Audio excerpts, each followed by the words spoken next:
Bresson. Oui, je voulais juste rappeler, pas oublier de demander de chiffres, mais au niveau des personnes en mobilité réduite, tout ce qui est déficit mental et absence d'autonomie, en France, c'est un peu plus de 5 millions de personnes. Et donc, la question centrale qui était pourquoi vivre ensemble, c'est face à des besoins aussi multiples, probablement la seule réponse, ça sera de vivre ensemble. Parce que, effectivement, les besoins sont trop multiples.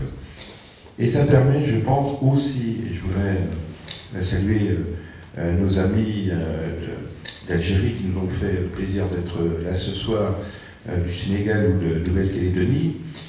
Vivre ensemble, ça permet surtout d'élever aussi la conscience de sa potentialité. Deux et deux ne vont pas faire quatre quand on vit ensemble, puisque chacun va apporter ce supplément à l'autre. Et donc au final, on va résoudre effectivement un meilleur à vivre ensemble et changer un peu cette perspective déterminante qu'on a au quotidien en disant que c'est difficile.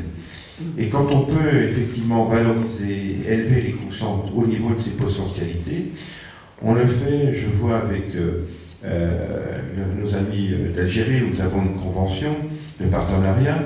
Écoutez, d'un bord ou l'autre, du côté de la Méditerranée, les problématiques sont les mêmes. Et donc, vivre ensemble permet effectivement de partager nos problématiques qui sont très proches, très communes, avec toujours l'insuffisance de prise en charge sur les difficultés du regard de l'autre, la problématique de la famille. Enfin bref, tout un tas de choses qui fait que quand on peut partager, on peut vivre ensemble, et dans ce cas-là, encore une fois, on a une meilleure potentialité. Alors je voudrais juste quand même pas faire débat, mais si on pouvait tout de même avoir cette réflexion dans le débat. Tout à l'heure j'entendais que les gens n'étaient pas forcément égoïstes en France, qu'on pouvait donner, et ainsi de suite. Il y a quand même une sorte de petite musique qu'on entend régulièrement et qui pourrait prêter effectivement à ce débat ce soir à une question, j'imagine, de la salle. C'est que pour donner, il faut pouvoir donner. Il faut avoir la possibilité de donner.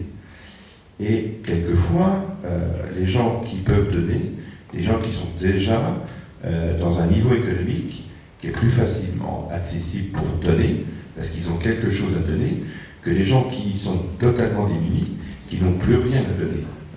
Et je pense que là aussi, c'est une question qui serait intéressante de poser ce soir.